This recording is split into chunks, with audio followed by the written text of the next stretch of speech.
بسم اللہ الرحمن الرحیم نحمدہ ونصلی علی رسولہ الکریم اما بعد۔ محترم عزیزین کرام، ایک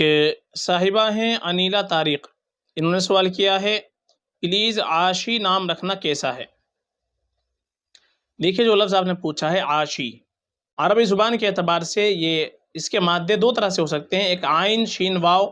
اور ایک عین شین یا۔ اگر اس کو پہلے مادے سے پڑھتے ہیں عاشی عین شین واو کے مادے سے، تو عشون عین شین واو اس مادے سے اس کے معنی آئیں گے دن اور رات کے وقت نگاہ کا کمزور ہونا۔ اور اگر ہم اس کو عاشی پڑھتے ہیں عین شین یا عشیون کے مادے سے، تو عین شین یا اس مادے سے اگر عاشی پڑھتے ہیں تو پھر اس کے معنی بنتے ہیں رات اور شام کا کھانا کھانا، رات کا کھانا کھانا، شام کا کھانا کھانا، یہ معنی بنتے ہیں عاشی کے، جو عین شین یا سے بنتا ہے۔ تو یہ لفظ نام رکھنے کے لیے اگر استعمال کیا جائے تو معنی اتنے اچھے نہیں بنتے دونوں طرح سے۔ دوسرے معنی کے اعتبار سے دیکھا جائے، رات کا کھانا، شام کا کھانا، تو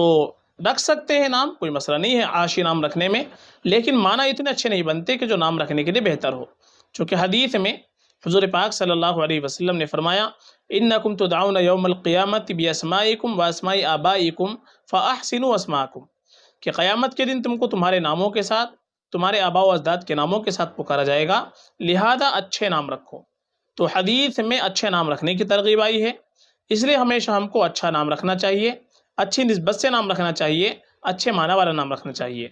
ماں باپ کے اوپر اولاد کا یہ سب سے پہلا حق ہے کہ ماں باپ اپنے بچوں کے لیے اچھے نام کا انتخاب کرے،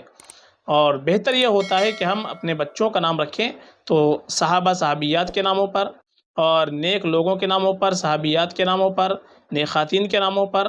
جو نیک لوگ گزرے ہیں ان کے ناموں پر نام رکھنے کی کوشش کرے، یہ اور بہتر ہوتا ہے، باعث برکت ہوتا۔ فقط واللہ اعلم۔